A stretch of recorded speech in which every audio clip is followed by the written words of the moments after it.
Listen, Never in my life associated the word boring with baseball. we know what's up. Me? Yeah. Famous? Yeah. And I'm like giddy over there smiling like, we're about to win this shit. Did everyone give you crap? Give me a good host story. I'm not picking it up. We both love the game. We talk about it every day. Can't get enough baseball. Having some popcorn, you're fooling around your phone. I'd have to wait in line for 3 hours. Hang on, because it's about to be a wild ride. All right. Rich Hill, you know who I'd rather have on the podcast right now? Oh, Nobody. I was going to say Babe Ruth. There we go. Nobody. I played with a Babe Ruth. I know. It's like, it's weird. Who is a better player? Josh Gibson or Babe Ruth? Oh, wow. Yeah. Now that they're better power hitter, Josh Gibson. all right, there you go. Let it be said, let it be done. All right, let's get right to it. Milton Nationals. So in case people don't know, I'm going to set the scene for everybody. Because people listen to this podcast in Alaska. They might not know. So Rich Hill has been documented before. He has taken the first half of the season off, a little bit, probably more than the first half, to educate young minds, to guide is it 12U? What's the 12U actually, because we have one guy who's 11 on the team. Oh man, Wes Carthus, an 11-year-old, made the team. So yeah, it's great. He was actually on Bryce's Milton Town team, so that would be just the town baseball for Little League, Glen Hospitality. So yep, just right. Congratulations to Wes for making the team as an 11-year-old. So 12U, and he's as you heard, like his son Bryce is playing. And Rich, you aren't the manager; you're just a coach, right? Or are you the manager? Yes. Zach Farkas is our who was in the Red Sox organization for many years. Actually, he is the manager. So he does a great, unbelievable job with the kids. And it's myself and a couple other dads. You coach first? No, I don't coach first. No, that's Chris Tobias. He is at first. And Pete Endries is the other coach. So it's the four of us, but Zach, Zach really has done an amazing job with the kids this summer, as far as just, really honing in and refining the if you want to just call it like the basics and base running, fielding, throwing to the correct cutoff, making sure that, that throws are appropriately made, and we're getting outs where outs should be made, and we're throwing strikes. I guess I'm in the throwing strikes department. You're the chief throwing strikes officer. Yeah.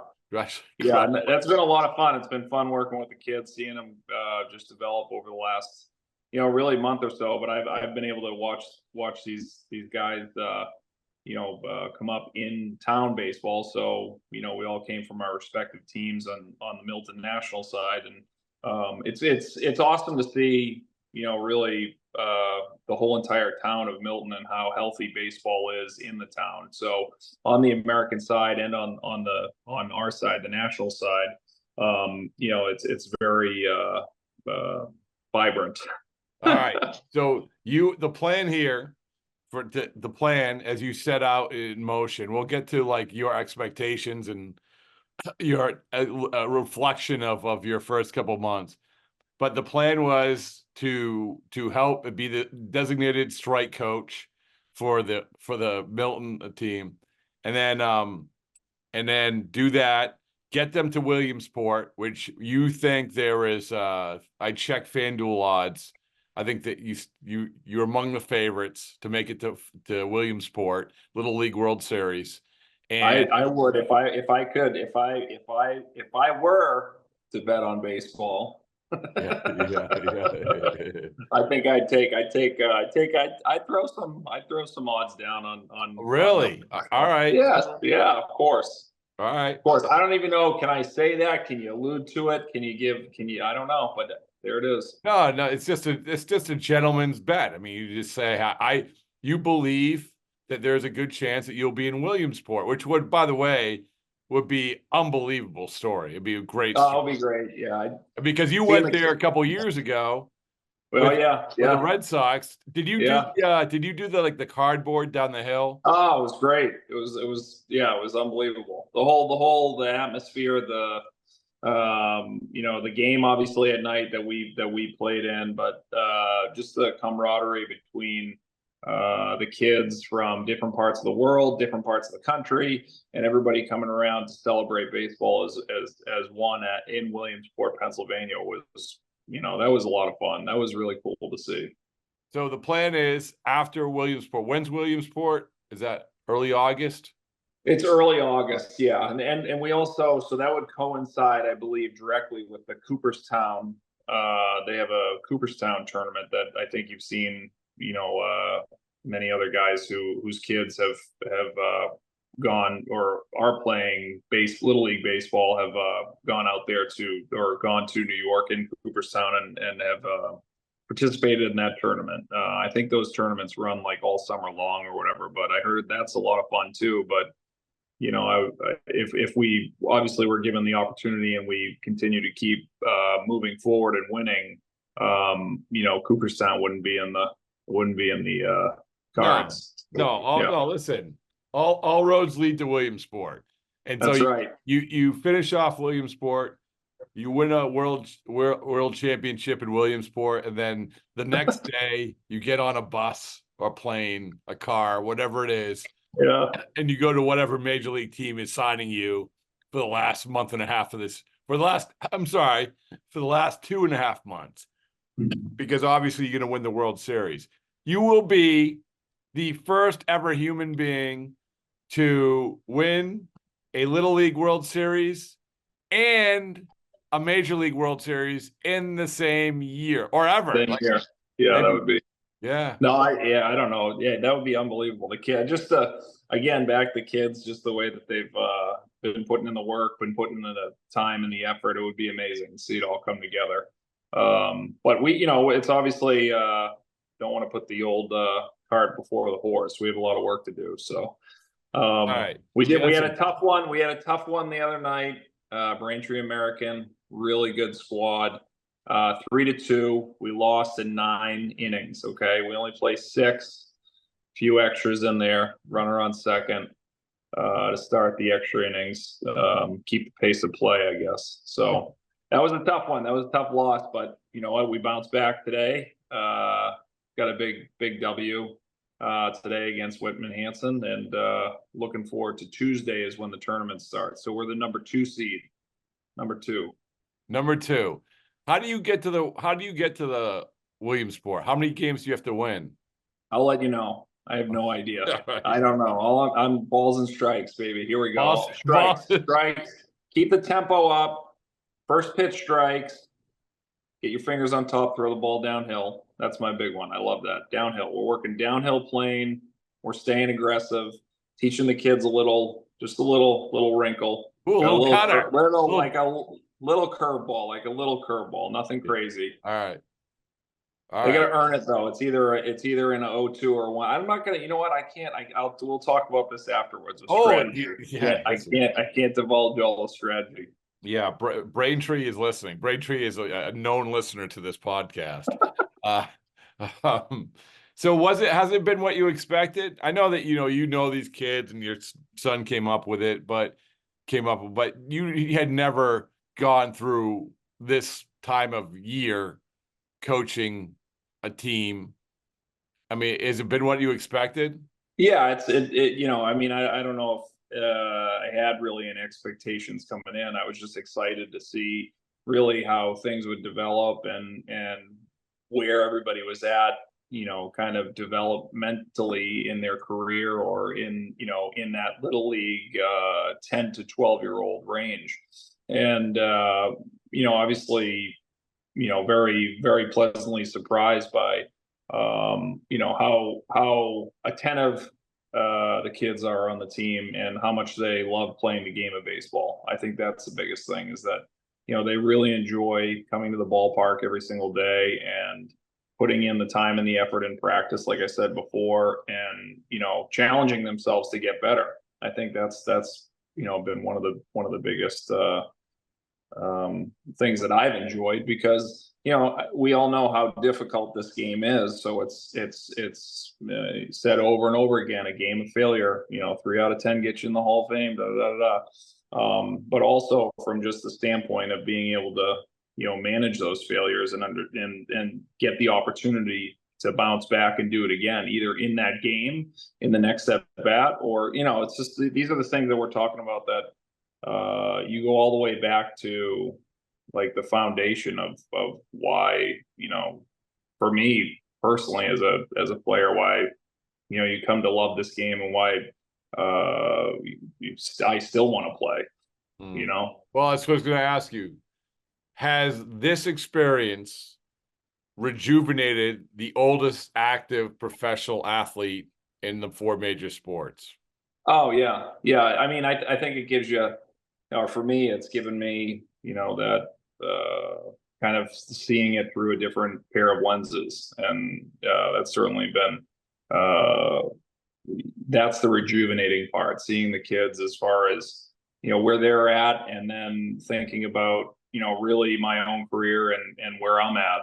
It's kind of like the beginning, and there's a couple bookends there, and just seeing how the other side of it is trying to not reinforce it, but teach little moments of patience, because for me in my career, it's been multiple acts and different sections where you come back at 35, and then you're a rookie at 25. So there's time to be had to understand, are you willing to wait for something to come to fruition, and continue to put in the work and the effort. And seeing that with these kids here in the beginning of that, I definitely see that there are kids that are going to have possible careers made out of baseball. And I think that's obviously doing parts of their love, but the coaching that they've been able to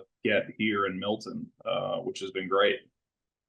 So has this, we're going to get to the here and the now of you playing in a second, but whenever you stop playing in 10 years from now, who knows?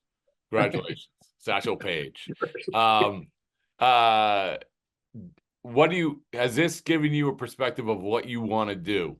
Like what you want to do? Yeah, I think helping players, I think that's always been a, constant theme, or a constant something that keeps calling to me. I think that's something that I will want to do. Do you want to do that like on the professional level? That I don't know. I don't know. I know we've talked about the broadcasting side, and maybe some doing radio or games on whatever that entails. But I really think that there's a lot of there's so much emphasis put into the game about bigger, stronger, faster, throw harder, hit the ball further, exit velocity, all this stuff. But we missed the really the one big key component. And I shouldn't say we miss it, but it is probably not as highly worked on, but between the ears, and just getting players really focused and understand their opportunity and the process, as opposed to the outcome, and being result oriented. Something like that as a foundation to build off of, and try to help players become. Really, it's just getting the most out of their careers. That's it, and seeing guys be as successful as possible. Now, whether that's you take a little leaguer and you have them, you kind of see them evolve and have a great little league career, and move that into high school, and then you have the high school kind of player that wants to get the most out of their career, and who knows, it just continues to keep growing and evolving. But it might be a kid that wants to go and play baseball in college. What level it's at, it doesn't matter. I mean, as long as that kind of comes to fruition, and you see that,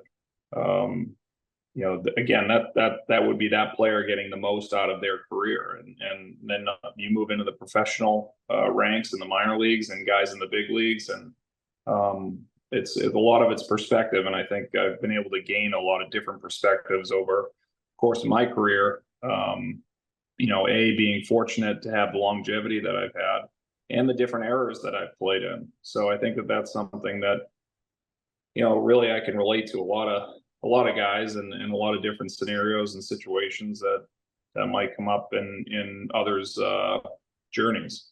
Well, I do want to get into the dynamics as we head into the trade deadline and the importance of the clubhouse, considering the clubhouse and the roster makeup and all of that. But before I do that, I just want to sort of get the landscape of what you have to do. You want to come back, so you're throwing bullpens. Throwing bullpens right now. Yep. So you're throwing bullpens. So do you have your guys, Sam and Seth? Do they say, okay, this is a date we want to do a showcase? Do you have how is this going to work? That's a good question. I think, it's uncharted kind of territory. So, right now, what I need to take care of is being ready. So that for me is something that I can understand, and I know what it takes, and I know what it looks like. I know what it smells like. I know what it sounds like when you get into, that part of the season in August and September, and making a push for going into October and a run all the way through. That part to me is something that I can control and take care of. The other side of it, I think that's obviously going to be left up to Sam and Seth and Keith and Peter and those guys and everybody at Aces. But really, I think if you want to say it's definitely not easy, because it's the work that goes in every single day, and just making sure that I'm at the kind of peak condition that I can be when that time comes in August. And right now, as I am where I am right now, I feel pretty good, and the ball's been coming out of my hand really well. So the breaking ball has been great, the fastball has been really good. And I developed a couple pitches from last year, a sweeper, which has been all the rage, I guess, but also a changeup, which I've really never had over my career. And Ruben Niebla taught me a changeup grip in San Diego last year. It was probably the last 4 or 5 days of the season before the 2023 season ended. I was just throwing bullpens, and he taught me a grip with the changeup that was, it just fit for me. So I'm kind of excited to see, obviously bring it into competition and see what it does. How do you view this? Because it is going to be a little bit of a race against time. Not that you're not going to be ready, but yeah. But you don't know if an organization say, oh, hey, listen, we want you to get X amount of outings in the minor leagues or to ramp up before we throw you in the major leagues. And then there's the dynamic of, when I bring your name up, everyone views you as a starter, right? Because you started, right? And so, oh, wow, everyone needs starters. But at the same time, as you said, in San Diego, you sort of hit the sweet spot at the end of the year with relieving, and maybe that's more realistic with a time element. Maybe it's maybe what you're viewing is, I'm going to prepare as a starter, and that's what I want teams to look at me. How do you view that? Well, no, I'm going to prepare as a starter and then adjust accordingly as it goes along. And I think that, the one thing to be taken is that this is serious. This isn't something that's, obviously, I don't know. Just the way that I'm preparing, the way that I'm going about it, and the care that I'm taking, getting to the point where I can be in peak shape when that time comes around is very important for teams to, obviously understand, because there's the, risk reward on their side as well. So, from that and understanding that, I think that the best possible position that I can put myself in is being ready as a starter. And then obviously the workload can be built up and adjusted accordingly if, it happened to be a bullpen role. So, I think either or, there's a need for left-handed pitching. There's a need for pitching. There's a need for starting pitching. There's a need for, left-handed sidearm pitchers that are coming out of the bullpen, who can induce ground balls, who can, have a big breaking ball for strikeouts. It's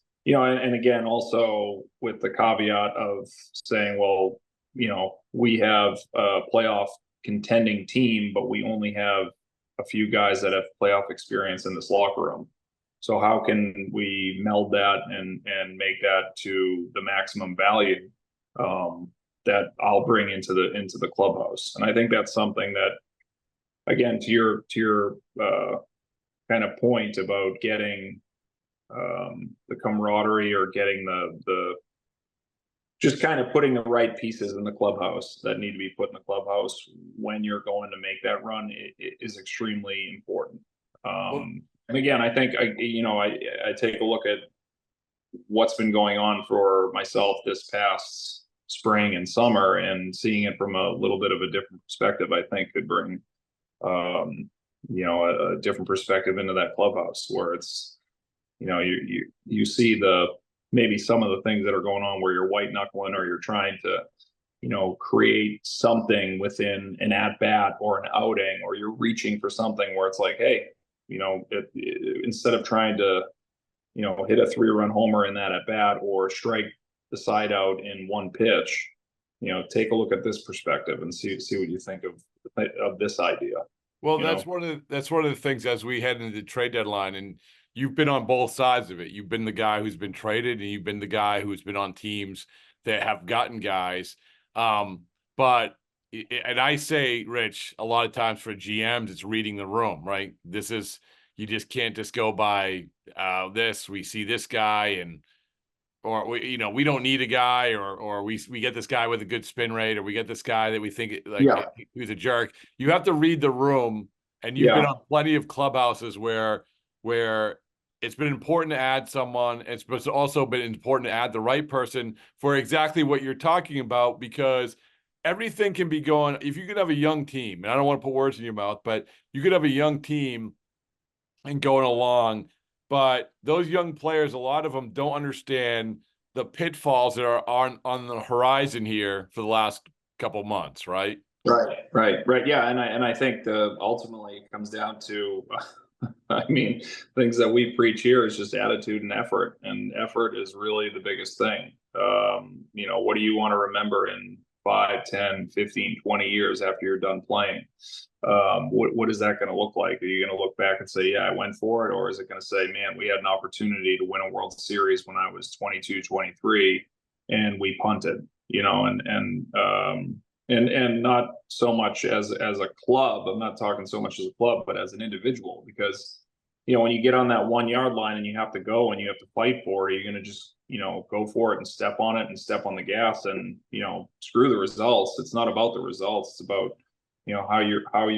what your intent is, and what does that look like? How do you feel when you're,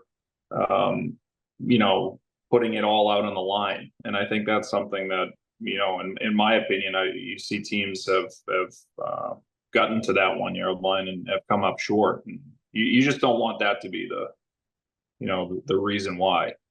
And again, also it's the importance of the voice, the right voice. Yeah. I believe so. Yeah, I think so. I think that, and again, when you're making runs or you're coming down to that point where you add key pieces into a clubhouse, you're absolutely right in adding the right personality into the clubhouse as well. So I'm definitely somebody who keeps it light, keeps it loose, has a lot of fun, really enjoys it. But when it's time to go out there and do business, there's an intensity about it. There's an aggressiveness. There's, I've talked to some guys. Obviously, I've talked to a lot of guys over this year, just texting and seeing how they're doing and everything. And some of the kind of things that come back is like, I just wish we had a little bit more, kind of that, I don't know, just how do I say it? Just that maturity. Not maturity, but that like fu, like hey, oh yeah, like yeah. It's just like there's no apologies. There's just it's in your face. It's very in a good way where you're competing and you're and sometimes that in that maturity that comes with maturity. And I had to learn that over the course of my career, where it was like, no, this isn't, tomorrow's not here for you. Yesterday, yeah, you were lucky to get it, but today is all you got. So, Ooh, I like that. That's, yeah. Hold on, let me write that down. All right, put it down. Well, but you talk about leadership, and one of the things as you're talking this, I don't know if you saw it, the Stroman, he kind of flipped out in the middle of a game because somebody didn't make a play or something. Obviously, Stroman's a very emotional guy, right? Yeah, I played with Marcus. Yeah, yeah, and so he's a very emotional guy. He sort of flips out, and he's, and that's, that's sort of a cardinal rule. You try to like show your fielders up, and then they just showed Judge sidling up to him in the dugout and looking just straight ahead. And you could say, I'm paraphrasing, and I don't know exactly what he said, but hey, listen, you gotta, that's not how we do things here. That's and that's great. That's unbelievable. And that hit. Yeah. I mean, it's not like when you have the guys in that clubhouse who can do that and not be like, hey, I still love you, I'm still your teammate, but I'm also that's secret sauce. That's what it is. It really is. I feel like with teams that I've been on, we had that too, as well as like, being able to pull somebody aside, or, there was never any, there was opportunities to blow people up in front of everybody, but, that would have to come at a, okay, 1, 2, 3, okay, 4 times. Okay. That's enough. Now it's, it's become too many, let me pull you to the side and just talk to you about this. But I think that's the secret sauce, right there, is when you and knowing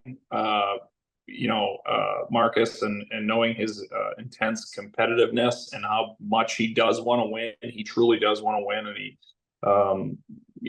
when you're out there in the arena and if things start going a little bit quick for everybody, it happens to everybody. It doesn't matter how many years you've been doing it. You have to constantly remind yourself is that either A, the camera is always on you, or somebody's watching. And as much as he wanted that play to be made, so did the guy who was going to make the play. He wanted that play to be made too. But I think having Judge come over and pull him and talk to him and do it the appropriate way, I mean, that's just gained so much more respect for not only the two guys who are veterans, but also for the entire clubhouse, because now it's just like, okay, good. Let me talk with whoever it is that was making the play. Now it's over with and we move on, and we all, we have a really good thing going here. As the Yankees, they have a really good thing going this year. So you don't want to screw that up. And I think that's one of the, huge key elements in being able to, whether it's from a manager to a player, whether it's from a coach to a player, whatever, you can go into the office, you can air it out, you can talk to each other, and then say, screw it the next day, whatever. And it's like a professional kind of like, I don't know, boxing match, right? And then you're like, all right, good, we're good, everybody's good, we're all good. We just had to get it out of our system. But to me, that's, and I've been there and had those moments, whether it's behind closed doors or whatever, and they're great. They're great. They really are. I think it's something that's like, you're around each other for 162 games, plus spring training, and that crap is always going to come up. And you know what? It's water off a duck for the good teams, and then other teams let it fester, and it divides. And if you have guys like Aaron Judge that are doing that, it's great for it's pulling everybody together. So to stay on the trade deadline, your last two trade deadlines have been different, like in their own way, right? So last year you get traded. You're a guy who gets traded. And leading up to it, probably at this time last year, there was still probably maybe some hope with the Pirates that you were going to be buying, and then sort of things unravel a little bit, and you ended up traded to Padres. And then a year before, the Red Sox, they were, and we talk a lot about this, about being caught in between, right? Yeah. They were caught in between. So from your perspective, going back to that team, that deadline, from that clubhouse, and talking to guys after the fact, like Vasquez gets traded, but you try to trade for Hosmer, you try to trade for Pham.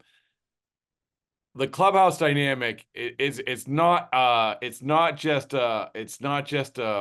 cliche to say that what you do on I think it's July 30th this year, what you do on July 30th is mentally impactful for a team, right? Very much so. Yes. Yeah. I don't know.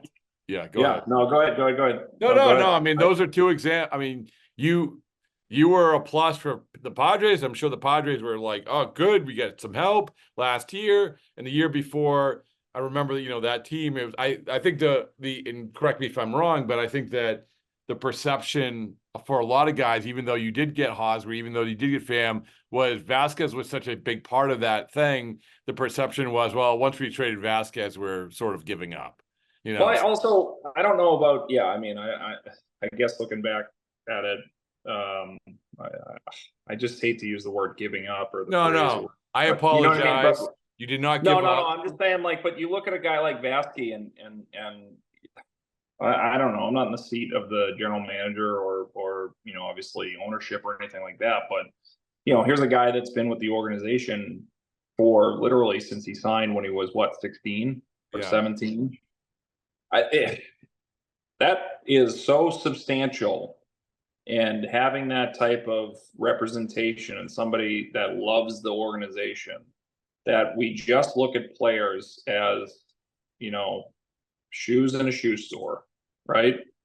And that's not right. That is not the right way to look at it. And it's not, we've seen multiple examples of that over the course of the last couple of years in Boston with Xander Bogaerts and Mookie Betts. And I think the value in understanding why kids come to love the game isn't because of just the organization, it's the player. And the player is why you have that, again, that visceral experience of going to the ballpark and seeing, a player go 4 for 4, a pitcher throw a complete game shutout or a no-hitter or whatever, or a great play in the outfield, Dwight Evans making a diving catch in right field, and Wade Boggs, all these guys that I can think of when I was growing up, Roger Clemens pitching a great game. It wasn't the Red Sox, right? We love the Red Sox. We love the organization. They provide us with the platform to see these players, but it's the players that bring the game alive. And I think that's something that, when you have a guy like a Christian Vasquez, who's been part of an organization for, since he was a kid, literally, and knew everybody in the organization, Xander Bogaerts and Mookie Betts, you get to really relate and understand these players and see them grow over the course of their career, and it's amazing. So anyway, aside from that, and seeing, but that paints a picture of what you're taking out of the clubhouse. Okay. So now when you see, we want to talk about, I don't know, something that's, if you look at a car, you're taking a tire off the car. How are you going to drive the car without that tire? Right. Now that's really what you just did. You take that player out of the clubhouse. Now everybody's got to kind of like, okay, well, everybody's adults and everybody moves on and everybody, pulls their pants up and gets going the next day or whatever. But it's a little more difficult to pull your pants up. I mean, yeah, it still sucks. No, it still right. sucks. I mean, it's like, whereas, if you get somebody, if a GM gets somebody and that you're springing out of bed, say, hey, listen, they believe in me, let's go. And then if they don't get somebody, there is like, okay, like you said, we're adults and we'll keep marching on, but man, it's like, I need an extra cup of coffee today. And I love, Mike Hazen came on, and I love when GMs talk their philosophy on trade deadline. Like, Mike Hazen last year said, I went into spring training in my head, I was like, if we are close, I am making a vow to this team that I am going to add. And he ended up getting Seawald. And then they make it the World Series, but I talked to him afterward, Rich, and he's like, I'm like, oh, well, yeah, good job. He's like, no, I didn't do a good job because we were having a bullpen game in the World Series. Like, I didn't do enough. But and then they went out and got Eduardo Rodriguez, so they try to course correct. But my point is that I love the fact that he's owning all of it. Like, he's owning all. That is great. Yeah. And I think also too in those moments of understanding. Again, when you're in that position, it's not about your own career, right? So it's about what is best for the fans, what is best for it's what's best for the players in the locker room. If you do have a team like that and you're making a move, or you're like, yes, this is something that is real for this season, because when you look at over the history of the game and how many great players have only gotten one chance of playing in the World Series, or maybe no chances of playing in the World Series, that's something that is very difficult to obtain. And when you get the opportunity to do that and go for it, you better go for it. You better go for it because, I get it. Everybody wants to have this successful, whatever you define success as. But again, if you're going to be defining it as your beneficial footprint on society, then you better go get the damn players, because, you only get one shot at doing this. You can't guarantee the next year. I mean, there's been a lot of teams that put great names on paper, and that's not always the team that wins the World Series, right? That's not always the team that wins the division. But I guess my point is, what I'm getting at is putting the personalities and the players that you need in that clubhouse is just as valuable as obviously who you're putting on, or the names that you have on paper. Yeah. And I think that when you said you better go for it, I mean, I always go back to the John Middleton, the owner of the Phillies, saying, hey, listen, this is my legacy. This is my legacy. Yeah. And without naming names, but unfortunately there's not a lot of owners who aren't looking at that way. And I mean, but that's the other side that I look at it. I mean, why own a team? I get it. Oh, because they make money. It's like, yeah, but you're making money. You're going to make money. Doesn't winning produce, more dividends at the end of the day? Of course it does. Yeah, it does. I think it does. If you win, you're putting more butts in the seats. People are excited. You're buying more hats. You're buying more jerseys. You're buying whatever. Everybody's excited about Team A that's winning. That's the way I look at it. And then at the end of the day, like you said, that's your legacy to see it through. Yeah. I don't know. It just to punt at the trade deadline when you have a team that is going to have an opportunity to do something special.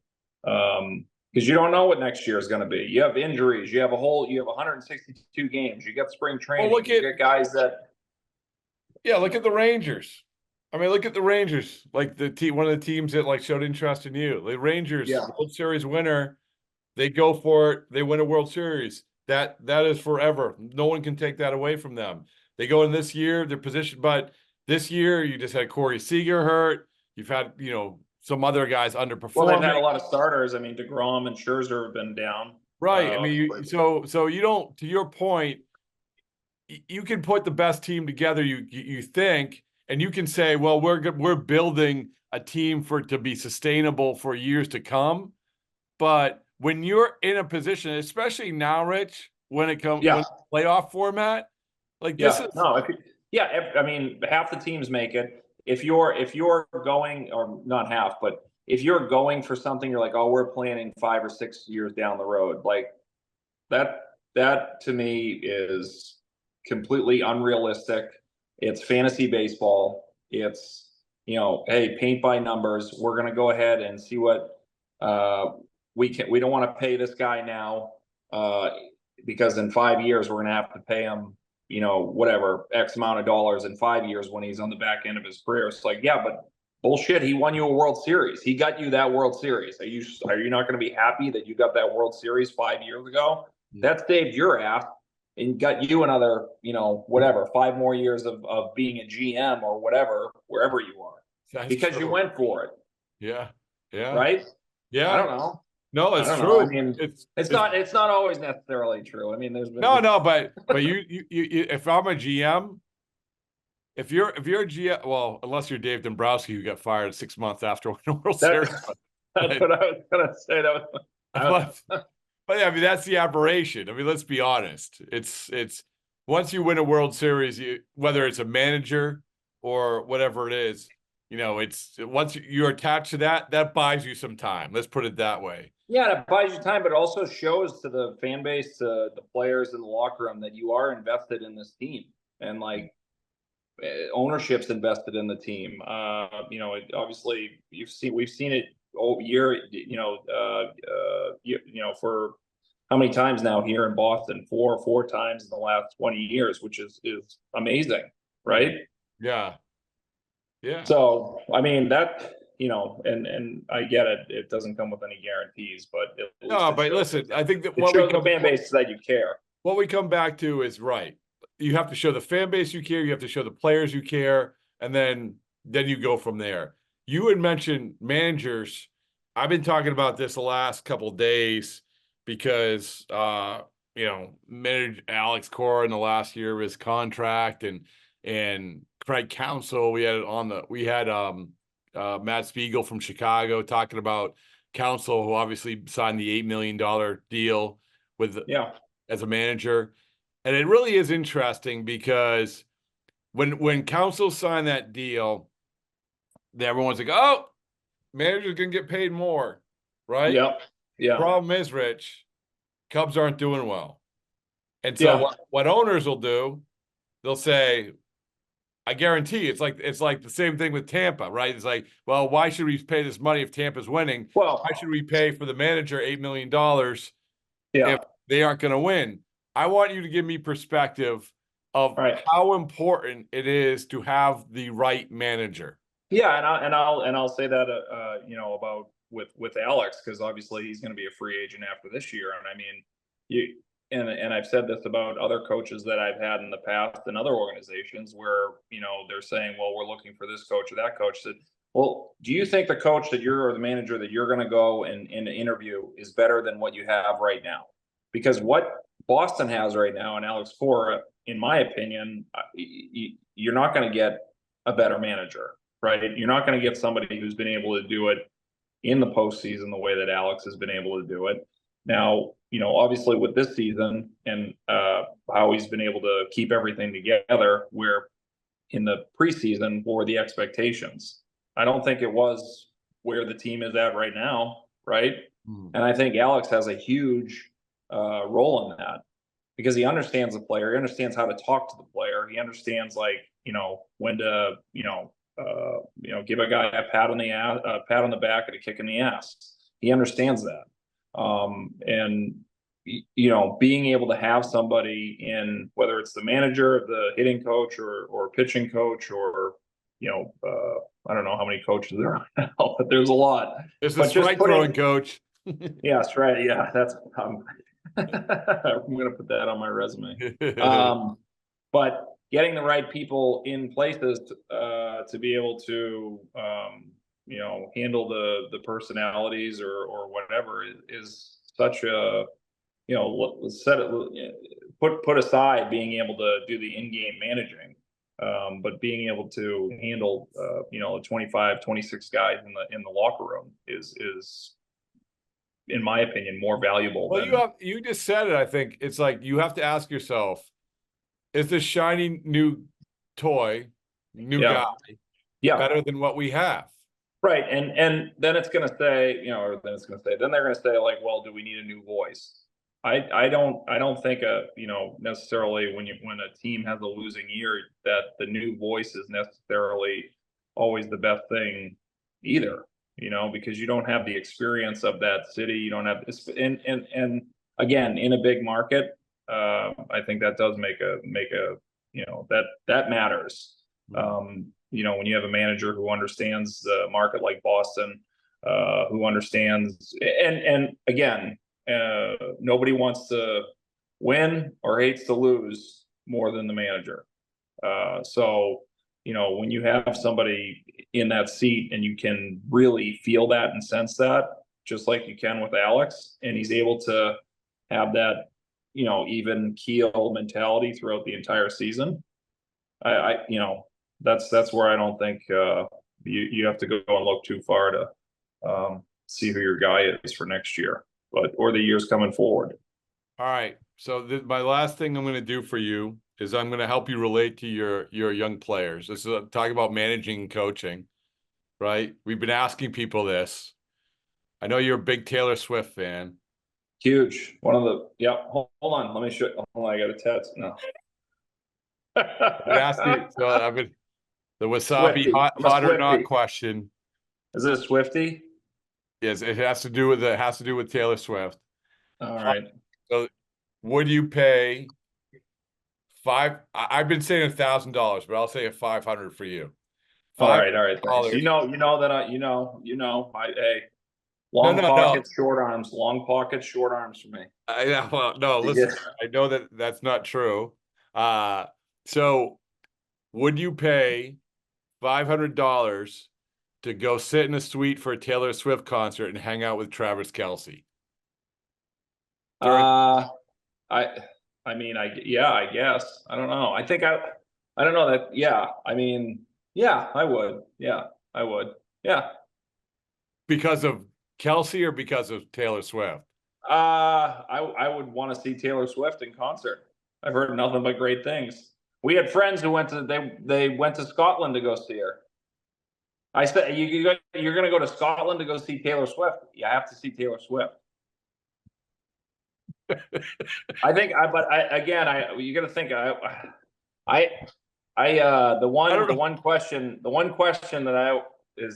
what is it? What is it? 5 people you can take to dinner. You can go to dinner with 5 people. Yeah. Yeah. Taylor Swift would be one of yours? No. It'd be like Mickey Mantle, Babe Ruth. Okay. All right. Joe Castiglione. Joe. Yep. Oh, that'd be great. That's a good answer. Like, although the statement you just said is, I'm still trying to get my head around it. When you go to Scotland to see Taylor Swift, you got to see Taylor Swift. So, yeah. So, all right. Let it be said. Let it be done. There you go. All right. All right, man. I appreciate it. Thank you. All right, Rob. Thanks.